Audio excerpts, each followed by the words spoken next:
particularly for myself as CFO, what becomes really interesting is the storytelling around the numbers. So not just, yes, it all adds up and, you spent a bit more money than last month, but thinking about the story, both historically and where we're heading and whether it maps to our longer term plans. Welcome back to the New F Word podcast, where we talk finances in business. I'm your host, Colin Hewitt, founder and CEO at Float. We're so glad to be back for season 3. And this season, we've got some great guests that are going to bring a ton of value. We'll be diving further into how fractional CFOs add value, what financial clarity actually looks like, and what systems and apps are leading the way. New guests, sharper conversations, let's get into it. So today on the New F Word podcast, we're joined by Alastair Manson, who wears 2 hats and is involved in as a leadership coach and as a CFO. So really looking forward to chatting today, Alastair. How are you doing? Yeah, very good. Thanks, Colin. Very excited to be on the podcast. Great. Well, why don't you just give us a bit of a background into what you're doing now in terms of your work with Kinetika coaching and your CFO work. Yeah, sure. So like you said, I wear a couple of hats now. So more traditional role is as a fractional CFO. So I work for a business called Ascendant Accountants. We do outsourced accounting and I sit at the top of some of those teams, providing CFO leadership, that attention to details. So making sure the teams deliver across a mixture of small growing businesses. So across different industries, different sizes, different stages of growth, etc. And I bring quite a few years of experience going back to when I qualified sort of 25, 26 years ago. And my journey since then has been along the lines of, a mixture of corporate, so big corporate, PLC, and small business and startups, including my own businesses along the way. And so I do that role that takes up quite a bit of my time. And then sort of on the side, if you like, I'm building up Kinetika, which is my coaching practice, where I help finance leaders and founders with whatever challenges they might be facing in their roles as well. So I do find the two overlap pretty well, although some people will see them as very distinct, but actually the coaching sort of complements the CFO role quite nicely. Yeah. I think that's so interesting. Like coaching I remember reading a book called The Coaching Habit a few years ago, and it was like, wow, like it's so easy just to go into tell mode. Like you just telling people what to do. And, it was kind of like a real revelation in terms of coaching and asking questions like, how do you think you could have done that better? But something that, a lot of people, and like it didn't come naturally to me.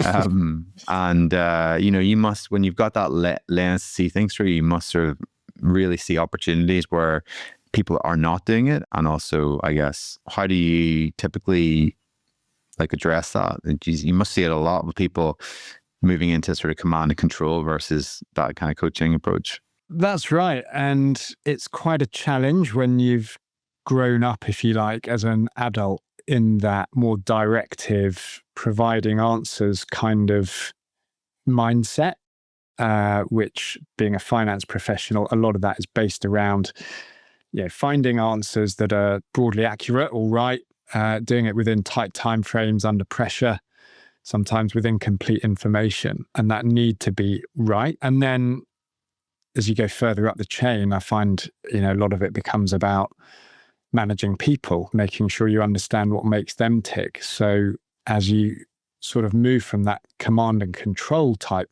leadership style, trying to get the best out of people, trying to pick the right leadership style for the person, the situation, the context. And that can be really powerful, I think. So rather than just being a master of one type of leadership style, being able to be flexible, essentially to get better results for the business, I found that really powerful. But it is quite a difficult mindset shift to make oneself, as well as I moved from sort of CFO to bring in the coaching mindset. And I found it hugely rewarding, actually. It's great to be able to develop other people.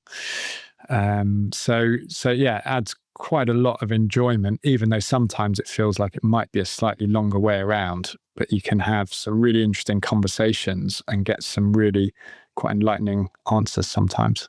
Yeah. I mean, I think certainly, often it's great for all the senior leadership team to be getting coaching. I don't know how standard that is. I know a lot of CEOs that I know do get, work with a coach, because they're kind of almost naturally in that jack of all trades role where they have to keep learning and keep evolving very fast, and they're carrying a lot of pressure. And maybe sometimes the CFO role could be, I'm an expert in my field, I've got all the training, I know exactly what I'm doing, it's just about data. Do you find you get much kickback from, is it harder to bring coaching into that sort of role, or yeah? So it can be difficult because sometimes CEOs feel the need to be right about stuff and to have the answers, and CFOs as well. I think the power of coaching can be they can show a bit of vulnerability, which sometimes some of my clients don't feel they can demonstrate with their teams. They need to be a sort of strong leader who shows everyone the way.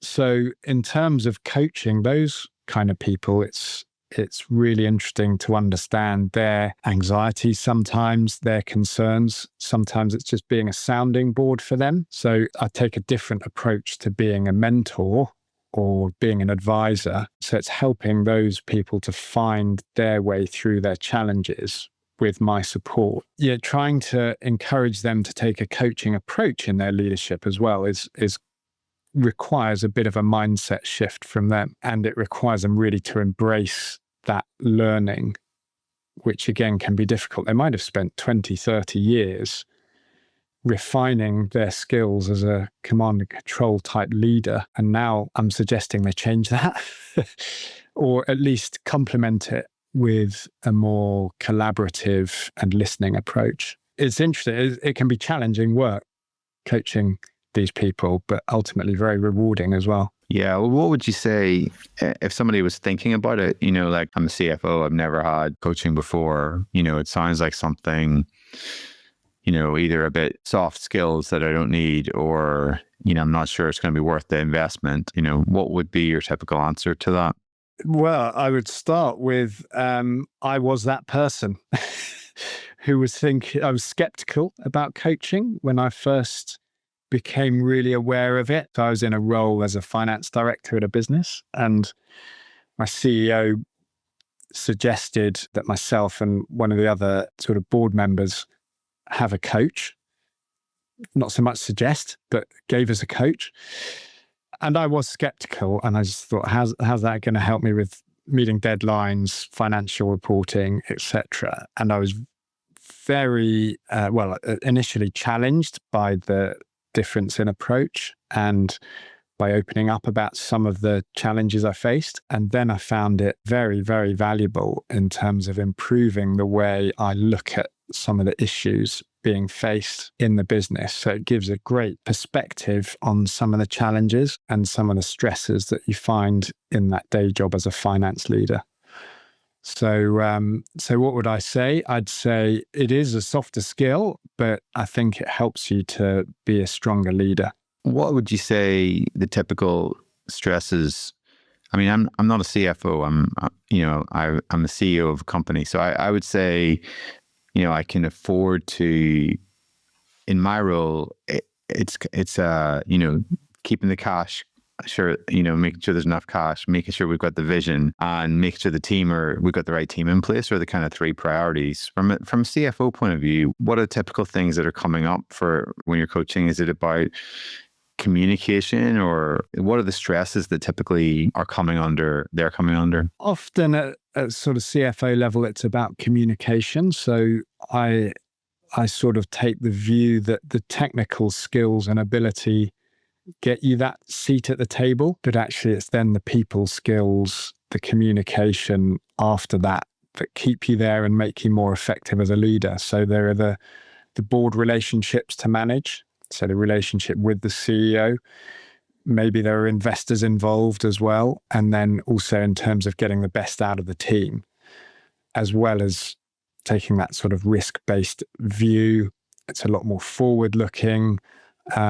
So you're having to juggle quite a lot, and depending on the CEO, the CEO will often look to the CFO as the the right-hand person who has a really good grasp of what's going on in the business, where the potential traps are, etc., and closing the door on those traps. It involves probably less involvement in day-to-day financial work, but it does mean you need to set up the team to be able to operate effectively on that level.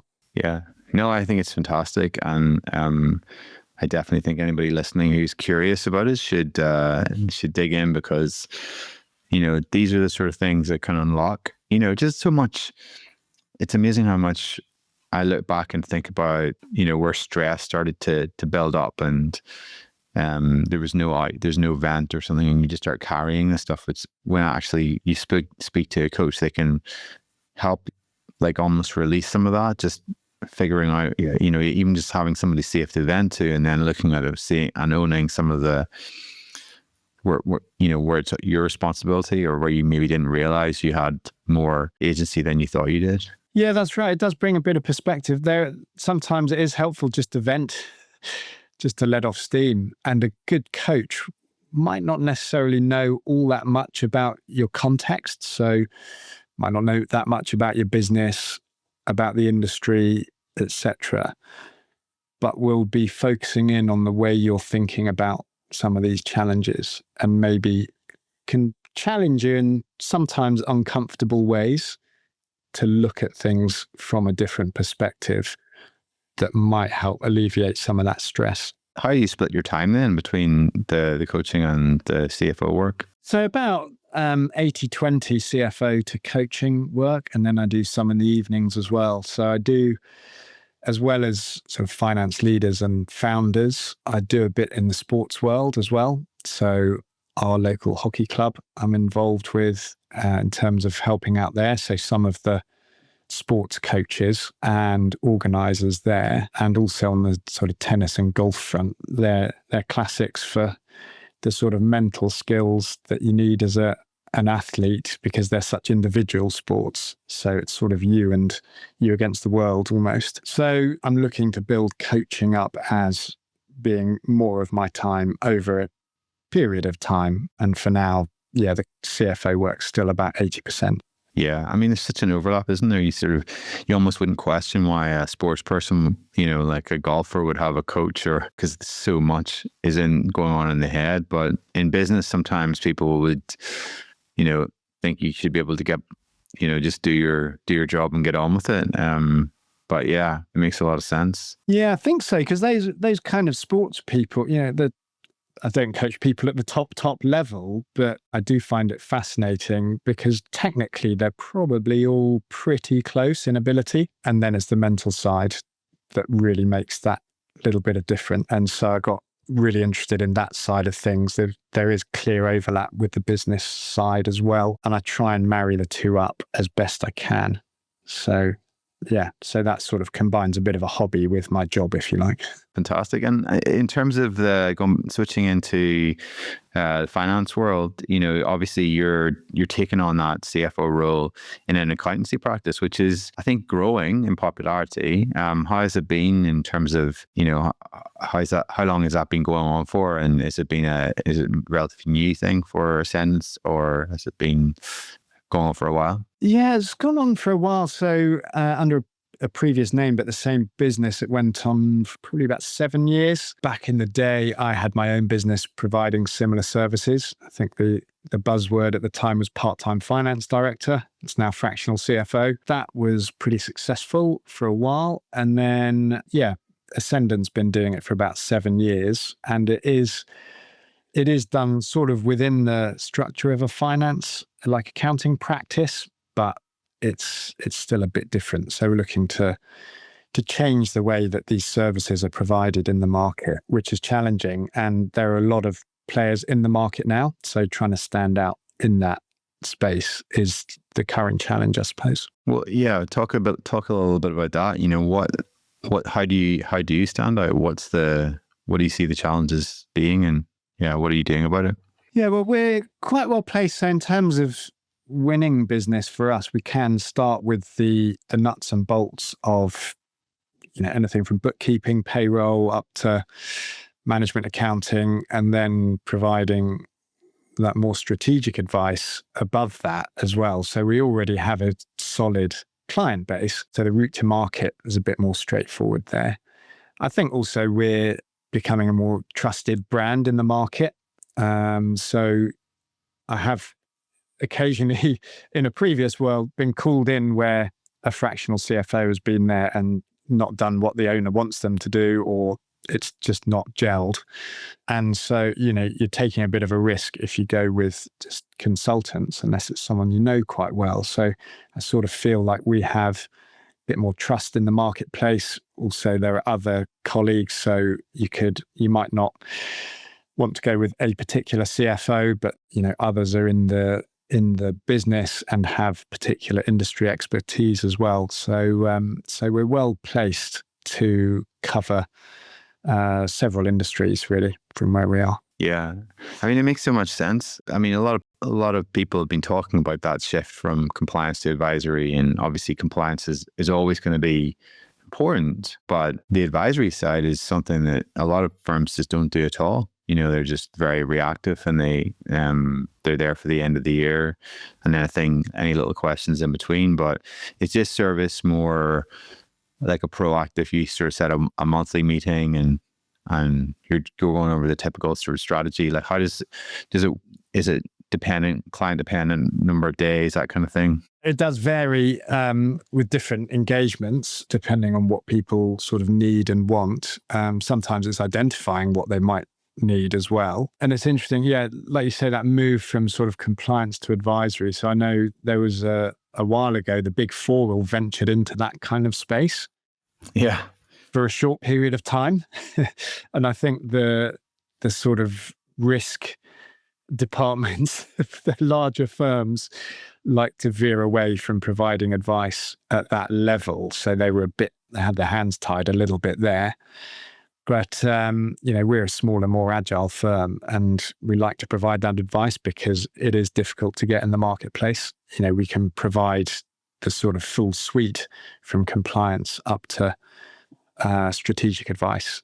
And do you have a typical starting point for like a client, or will you do that for, is it, do you focus in any particular sectors, or is it just completely, how do you think about when you're taking on new clients? Is it just anybody who comes, or do you sort of turn people away? How does that work? Yeah, it might depend. So we initially focused on tech and SaaS and e-com clients, and we use a lot of tech in the background to make the processing work more efficient and also more accurate. So let the tech do the heavy lifting. Plenty of apps that all speak to each other and do a lot of that stuff. So I head up the services and startups division. So it's quite a good place to be taking on people at the start of their journey with an accountant, if you like, and grow with them from there. So startups might sometimes think, I desperately need an accountant. They might only need compliance at first. We can provide that. And as their needs develop, so we can grow with them. We're quite well placed for that. And, services sector, that can include almost any sector. We have clients across a broad range. And, when it comes down to it, a lot of the back office stuff is transferable. Then the advice piece, that might be when we pull in some other people within the business who've got experience in those sectors. Yeah, I mean, one of the challenges often is that businesses don't know what they don't know. So, they're typically I'm just looking for an accountant. I need to stay out of jail and be compliant. Like, how do you upsell that CFO advisory role without seeming like, for somebody who doesn't fully understand, like, why would I need this even? Or like, do you have what's the strategy there? Or do people come like desperate for it? Like, I didn't have it from my old accountant and I'm really looking for somebody to be more right. Like, what's the balance there? Again, varies. So some people might come because they want the CFO service and will move their other accounting work and compliance work to us to take advantage of that CFO service. Going the other way, it might be that they're growing, and the key there is keeping close to what's happening in their business and what their developments are. So they're growing quickly. looking to expand abroad, looking to diversify, whatever it might be. That's where I find some of that coaching approach actually helps with our team. So it might be a compliance, part of the compliance team, part of the accounting team. So empowering them to think about, well, actually, look, this client here needs some more help. Why don't you have a chat with them? And then we can talk about where we could assist. Might be do a piece of work as a one-off to help them start implementing some of the fundamental things like cash flow forecasts and budgeting, which some clients don't ever have if they start off as a one-person band. So we try not to force it on people, and it's a delicate balance between being a bit overly salesy or genuinely providing assistance to them. And I like to think we strike the right balance there between actually genuinely thinking we can do some really good stuff here, and ideally everybody wins from that relationship development. Yeah. And do you guys go all the way down to the bookkeeping level as well? Is that so you got the whole package? Yeah, whole package. And that bookkeeping has really been helped by some of the tech apps out there, which do a lot of the hard work. That enables us to focus a bit more on the sort of accuracy and what the numbers are telling us. So particularly for myself as CFO, what becomes really interesting is the storytelling around the numbers. So not just, yes, it all adds up and, you spent a bit more money than last month, but thinking about the story, both historically and where we're heading and whether it maps to our longer term plans, things like that. Fantastic. Yeah. No, I mean, it makes a lot of sense in terms of, do you have a marketing department as well in the company, or is that something that you're expected to do? You guys are expected to do yourselves. How does that work? Yeah, I'd say we've got a marketing department, might be overstating it. It's, I guess it's sort of part of everyone's role, particularly at senior level. So obviously the less senior people are still representing our firm to clients and maybe to potentials. That falls more upon the senior level team. So there's a board that will determine the sort of marketing strategy, and then maybe we will fit into that and align our messaging with that strategy. Yeah, but we don't have a dedicated department at the moment, and we do pretty well from referrals. So word of mouth. There's not a huge amount of marketing we do out there to go to market. Yeah, it's always an interesting one that different people have different strategies, and some people have very person-led strategy, like using LinkedIn a lot, and other people are doing have a department that's working for them. But it does seem to be word of mouth is the big one, right? That everybody, we trust other people, and Geographically, are you focused in on any particular area all over the UK, or do you focus in London? Or yeah, because we can work remotely for an awful lot of the work. Well, we can do it for all of it. We're not bound by any particular geography, other than compliance work is more straightforward for us to do UK-based compliance work.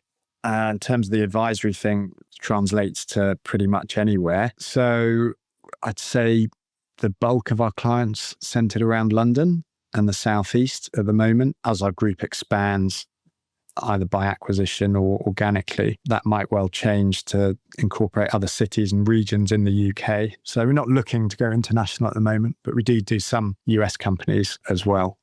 So but because of the remote work and the use of the tech, we're not geography restricted at all. Just going back to the coaching, if you think, really thinking about, is there a mindset shift that you think people need to make that's going to help them unlock their full potential? Is there something that you've seen that often is a similar breakthrough, or is it just different for everybody? Yeah, it can be different. I mean, I think coming back to that point around the sort of technical skills and ability can get you to that top seat.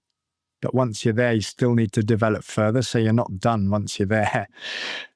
I think that's when those softer skills, which people might have developed over time anyway, depending on the context of their team and business, etc. I think the mindset shift I found most useful is around, developing that growth mindset really, and everything's a learning opportunity, and trying to create that kind of environment within a finance team. Again, it can feel quite alien to finance professionals if they can embrace that kind of mindset.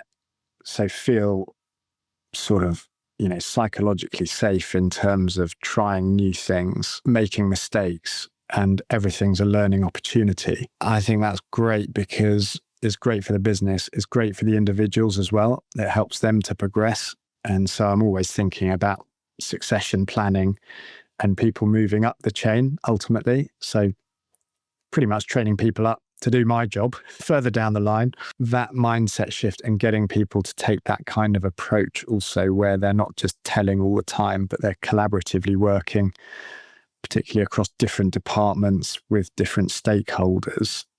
That I find can make the real difference when it might be, to use that sports metaphor again, people are technically at the same level. If you can add in that human side and develop that really strongly, then you're in a really good position. I mean, do you think growth mindset is an interesting one? It makes a lot of sense, and sometimes I think maybe we flow in and out of that. So at times I'll have a growth mindset and at times I'll have a fixed mindset. Like, how do you help somebody see when they're not? If you've got somebody in your team, that maybe thinks, of course, I've got a growth mindset. That's, I would imagine a lot of people do think they've got a growth mindset. I could be wrong, but how do you help them see where they're maybe when they're not utilizing that? Yeah, again, it's probably a case of balancing it depending on the context and the situation. So particularly, I see it dropping away a bit more when there's a close deadline and a lot needs to be done in a short time frame. And then it's just focus on the tasks, get it delivered, etc. Let's worry about the other stuff after. We've got to meet these requirements. In terms of adapting the growth mindset, I think it's sort of like a long-term approach, really. And it is about your perspective on what's just happened. So if someone's just made a mistake in your team, or if you've just made a mistake in your work, it's about how you view that and how you react afterwards as well.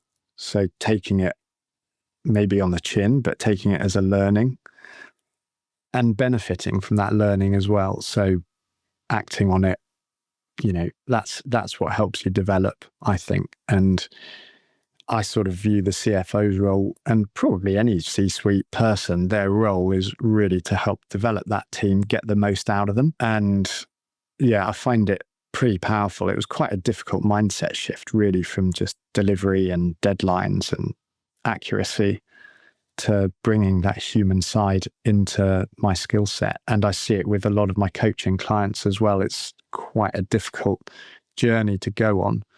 And those who embrace it really benefit from it. And it must be quite challenging if the whole leadership team's not committed to that same journey.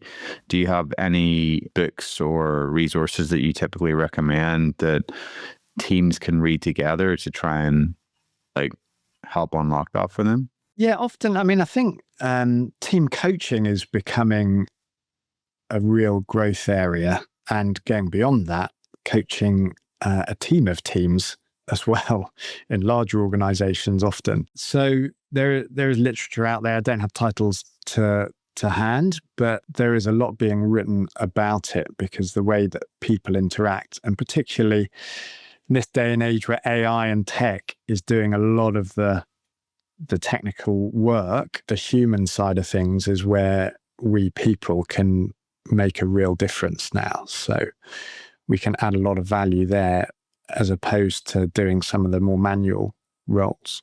Yeah. Do you think coaching could be replaced by AI?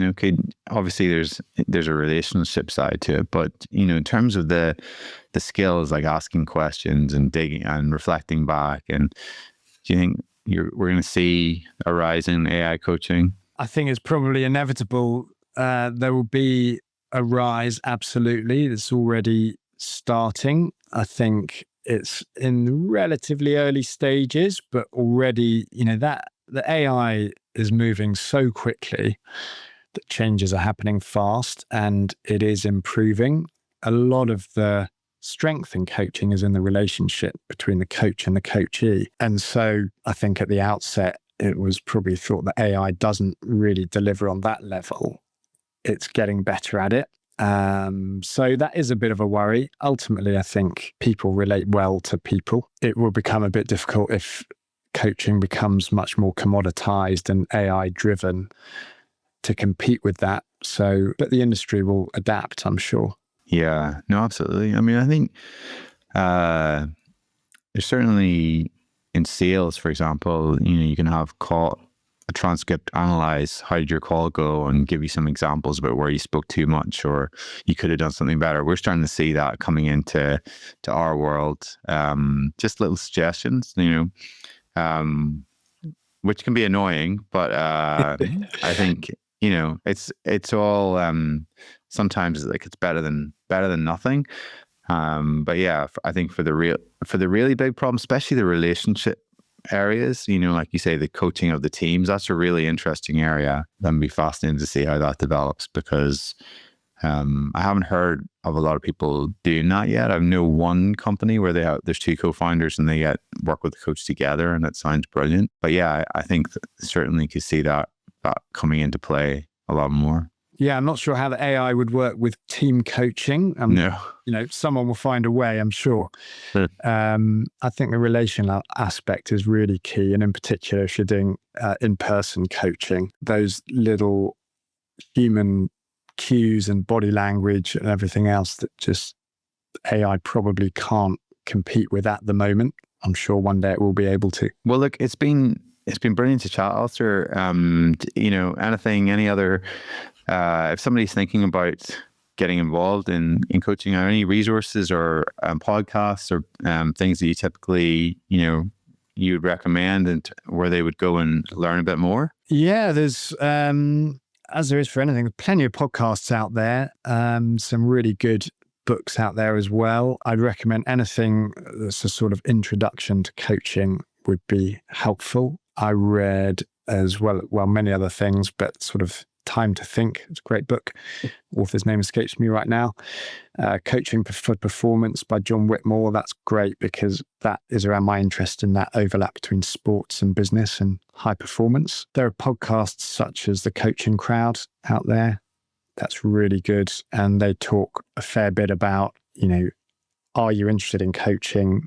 They talk a bit about more what it's like, what you can expect from the training. So there's plenty out there. I did my training with a business called Barefoot as well, which is great, trains plenty of coaches. You can look into it. You could probably do some flash courses in coaching. I really enjoyed going more in depth and learning more about it and working towards a real accreditation with the ICF. It gives some credibility in the marketplace, but also deeper knowledge of it and some really good practice. So yeah, I'd highly recommend coaching. So whether you want to do it as a career change or whether it's just to enhance your current position or make you a stronger senior leader, I think it's a really helpful skill set to add to your box. Yeah, it's great. I've really enjoyed it. Brilliant. That's, that makes a lot of sense. Final question. If you could go back and give your younger CFO self one piece of tough love or advice, what would it be? I suppose working my way up the ladder was always so focused on technical stuff, making sure that's right, making sure the numbers are dead right, everything else. The human side, both in terms of relationships across a business or relationships as you get further up the chain with the board or how you manage your team, I would advise my younger self to look into the people side of things sooner, from an earlier stage. And that relational skill set I find is vital. And that's ultimately how you get stuff done better, particularly if it's a team or a larger team. So yeah, I don't berate myself for it, but if I had my time again, I think I would look for more balance between that technical side and the human side. Great answer. Well, thanks so much for coming on. It's been great to chat and wish you all the best in both the coaching and the CFO advisory. So yeah, thank you. Yeah. Thanks very much, Colin. Well, it's been great to chat, and all the best to you as well. Thank you. Thanks for tuning in to another episode of The New F Word. I hope you enjoyed it. Remember, expert financial advice shouldn't be limited to those with just big budgets. You can access the same level of advice for a fraction of the costs thanks to this fractional revolution. I believe that every growing business needs to know how much a game changer this can be. So if you loved the episode, please consider subscribing to the show. It'll help us keep doing what we're passionate about, and feel free to share this episode with others who might find it useful. Finally, we'd love to hear your thoughts. Feel free to connect with us on LinkedIn. See you in the next one.